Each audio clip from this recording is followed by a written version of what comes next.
Decían que en la Francia medieval se podía medir el estado de un hogar por un solo barril, aquel que nadie abría a menos que alguien estuviera enfermo.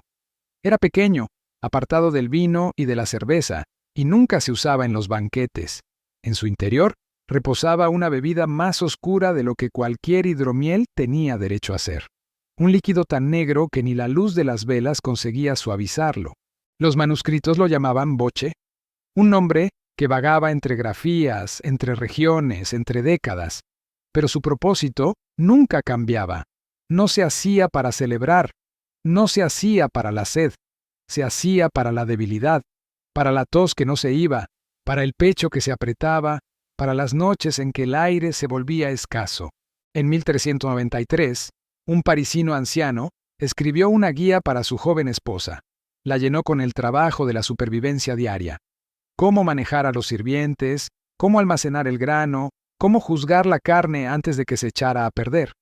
Y entre esas instrucciones, colocó este hidromiel negro, sin adornos, sin advertencias, entre los remedios para la enfermedad. Los médicos discutían sobre él. Algunos alababan la forma en que parecía calentar el corazón y levantar la voz. Otros insistían en que golpeaba el estómago como un puño si se manipulaba mal. Ayudaba, dañaba y habitaba un espacio entre la cura y la cautela. Y aún así, el barril seguía allí, siempre en la esquina, siempre esperando. A través de inviernos en que París quemaba leña demasiado verde para dar calor. A través de veranos en que la fiebre se deslizaba por los callejones sin ser notada. A través de años en que la gente confiaba más en las oraciones que en los médicos.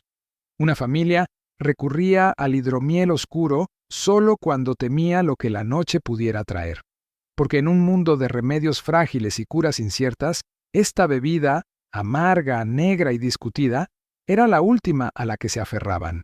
El manuscrito que preservó la receta del hidromiel negro nunca estuvo destinado a ser recordado. No era un tratado médico, ni una obra teológica, ni siquiera un estudio erudito. Era un manual doméstico, escrito por un anciano parisino para la joven esposa que temía que algún día pudiera quedarse sola.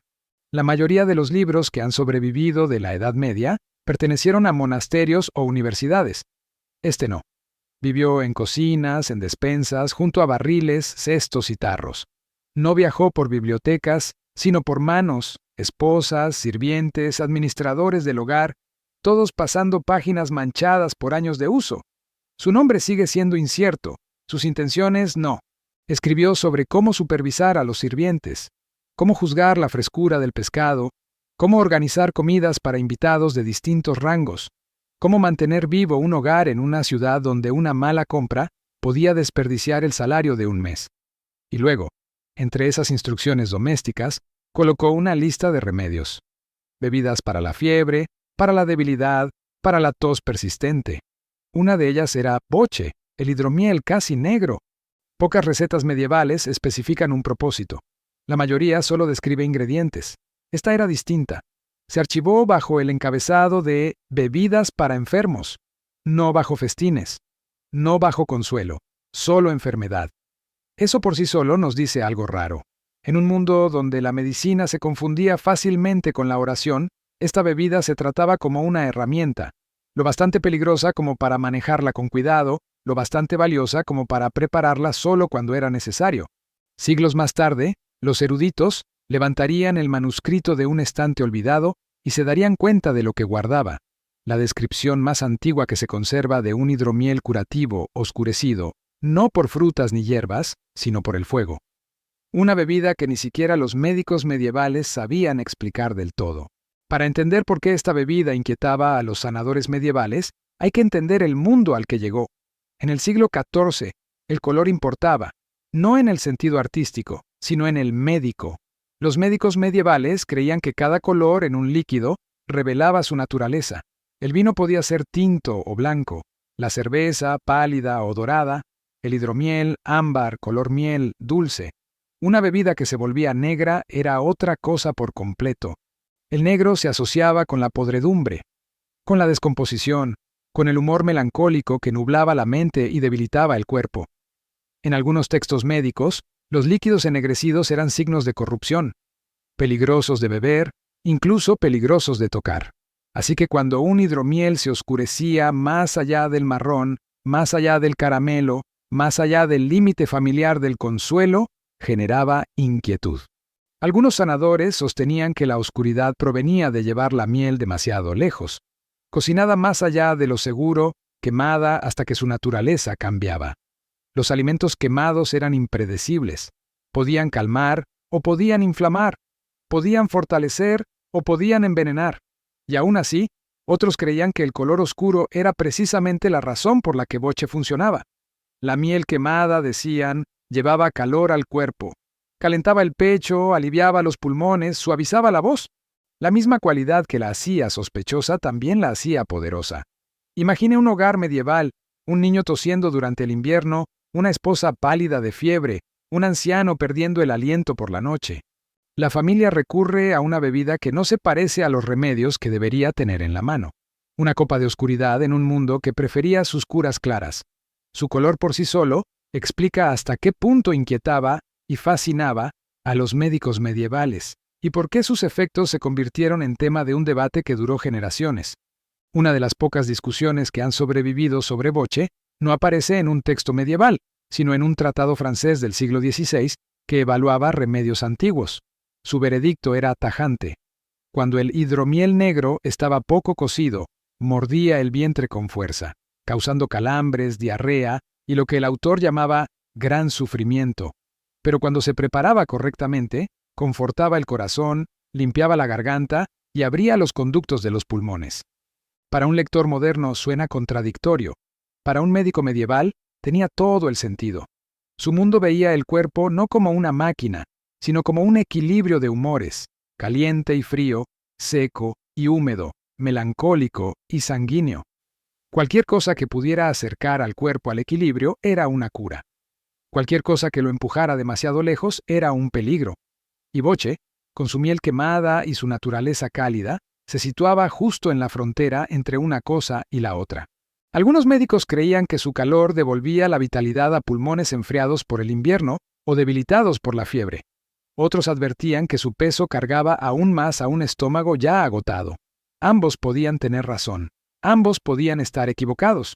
La bebida exigía habilidad, no del paciente, sino de la persona que la preparaba. Unos pocos minutos de más sobre el fuego podían convertir un remedio en castigo.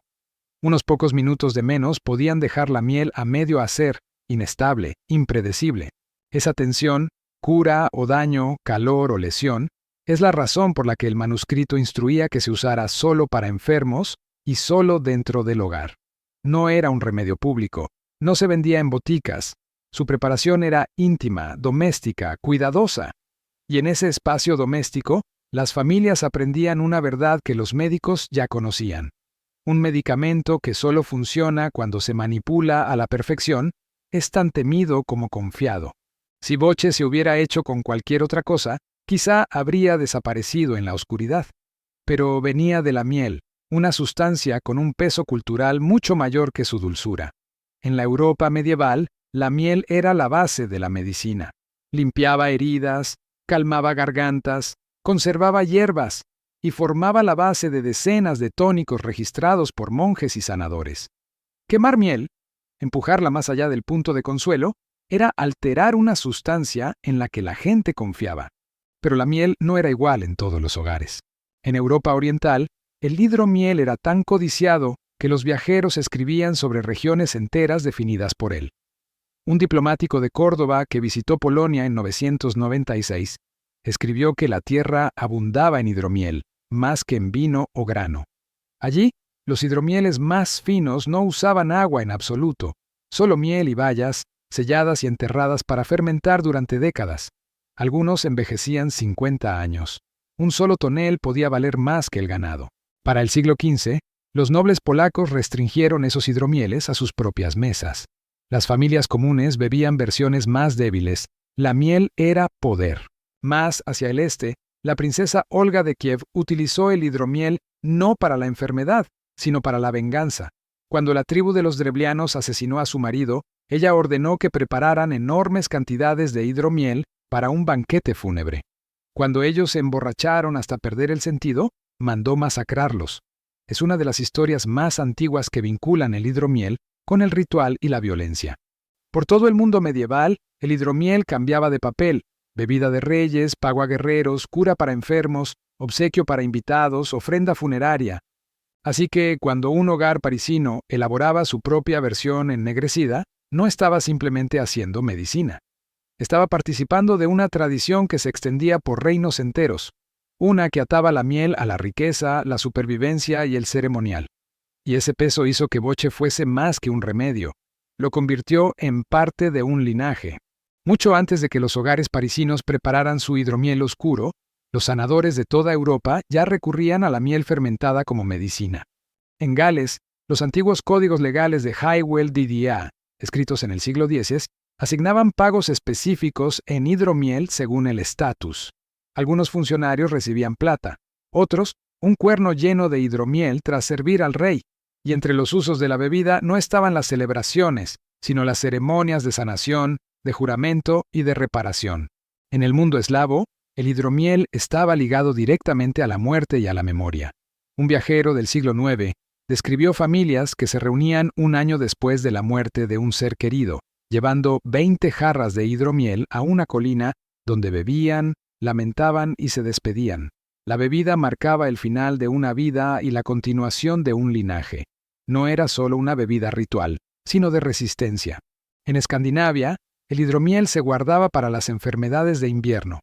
En los países bálticos, se calentaba con hierbas para quienes sufrían dolores de pecho. Entre los monjes de Inglaterra, el hidromiel infusionado con especias se recetaba para la tos, la ronquera y el agotamiento. Donde el vino era escaso, el hidromiel ocupaba su lugar. Donde fallaban las hierbas, la miel las llevaba consigo. De modo que cuando los médicos medievales debatían los efectos del hidromiel negro, no estaban discutiendo sobre una novedad. Estaban discutiendo sobre la alteración de una de las medicinas más antiguas de Europa. Quemar la miel cambiaba su temperamento. Calentarla desplazaba sus propiedades. Mezclarla con levaduras transformaba su naturaleza. Y la pregunta, la que inquietaba a los médicos, era sencilla. ¿Preservaba Boche el espíritu curativo de la miel? ¿O el fuego lo corrompía? La respuesta dependía de a quién se preguntara y de cuán bien entendiera, quien lo preparaba, la línea entre el remedio y el riesgo. Un hogar medieval era un lugar frágil. La enfermedad entraba en silencio, por corrientes de aire invernales, agua estropeada, telas húmedas o simplemente por la cercanía. Las familias vivían juntas, respiraban el mismo aire, compartían vasos, dormían cerca unas de otras. Una tos podía cruzar el ancho de una habitación y asentarse en un pecho durante semanas. No había aislamientos, no había clínicas, no había hospitales para la gente común. Cuando la enfermedad se instalaba, la casa se convertía en enfermería. Las hierbas se secaban en los armarios. Los vinagres se infusionaban con ajo. Los amuletos colgaban sobre las puertas. Las oraciones se susurraban junto a la cama. Y en algunas casas, especialmente en ciudades como París, los remedios incluían un pequeño barril de Boche. La bebida no se sacaba por molestias menores. Se reservaba para escalofríos persistentes, ataques de tos, debilidad después del invierno. Su presencia revelaba algo importante. Las familias preparaban su propia medicina, no porque los médicos estuvieran ausentes, sino porque eran caros, inconstantes y, a veces, desconfiados. La mayor parte del tratamiento médico ocurría en la cocina. El hidromiel negro era uno de muchos remedios caseros, pero destacaba por su doble reputación. Podía suavizar la voz de alguien ronco por la fiebre. Podía aliviar los pulmones de un trabajador debilitado por el humo. Pero también podía empeorar la condición si se elaboraba mal. Una familia que recurría a él conocía el riesgo. Lo sopesaba frente al miedo a la noche, frente a la incertidumbre de la respiración, frente al largo invierno que todavía quedaba. Su presencia nos dice más sobre la enfermedad medieval que cualquier lección.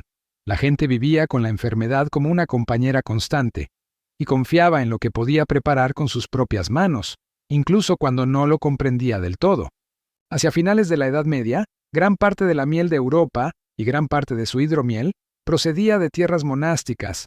Los monjes criaban abejas para producir cera, velas y preparados medicinales. Sus colmenas daban suficiente miel para abastecer cocinas, enfermerías y huéspedes. Su hidromiel era más limpio, más claro y a menudo más refinado que el que podían hacer los aldeanos comunes. Pero en Inglaterra, un solo acontecimiento destrozó ese sistema: la disolución de los monasterios bajo el rey Enrique Otaino.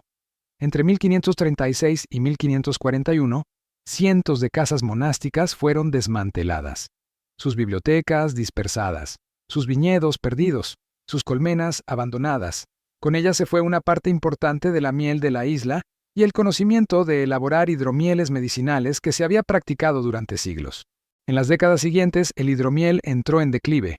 La cerveza, ahora elaborada con lúpulo, un conservante, empezó a durar más y a ser más barata. Aumentaron las importaciones de vino, y licores como el vodka en el este y el brandy en el oeste eclipsaron las bebidas a base de miel. El hidromiel negro de París sobrevivió solo en manuscritos. Su linaje perduró solo en tradiciones dispersas. Lo que una vez había sido un remedio doméstico se convirtió en curiosidad. Lo que en su día había suscitado debate entre médicos desapareció de la vida diaria. Su desaparición nos dice algo sutil. Las medicinas no mueren cuando se prueban falsas, sino cuando colapsan los sistemas que las sostienen. Y el mundo que había sostenido a Boche, un mundo de elaboración doméstica, apicultura monástica y miel como moneda, estaba desapareciendo.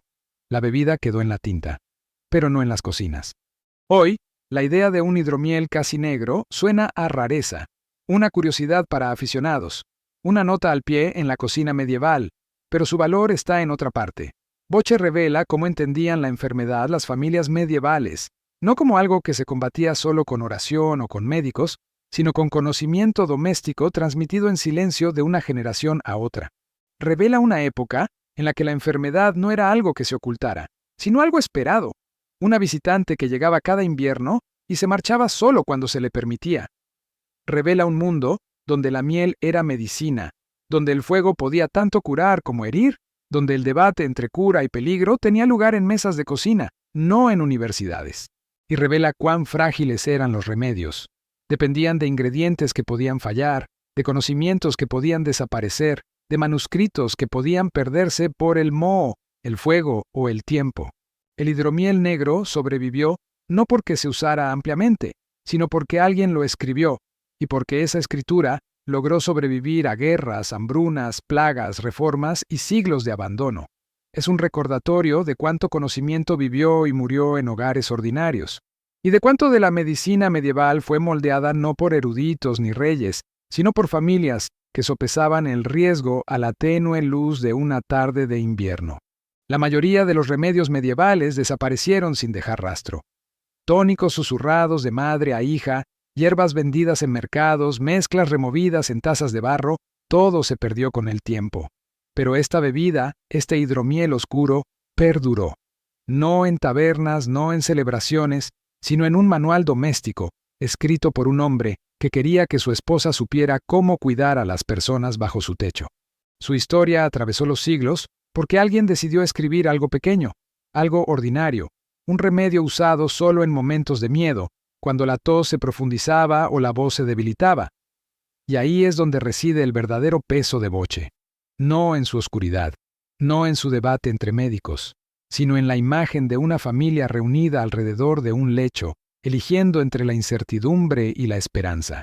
El hidromiel negro nunca estuvo pensado para los sanos, estaba destinado a los frágiles, aquellos a quienes el invierno amenazaba, a quienes la fiebre vaciaba, a quienes el aliento empezaba a fallar. Una bebida elaborada en silencio, guardada en la esquina, sacada solo cuando hacía falta. Y siglos después, su supervivencia nos dice algo sencillo. La historia no recuerda los remedios porque fueran comunes, los recuerda porque significaron algo para alguien.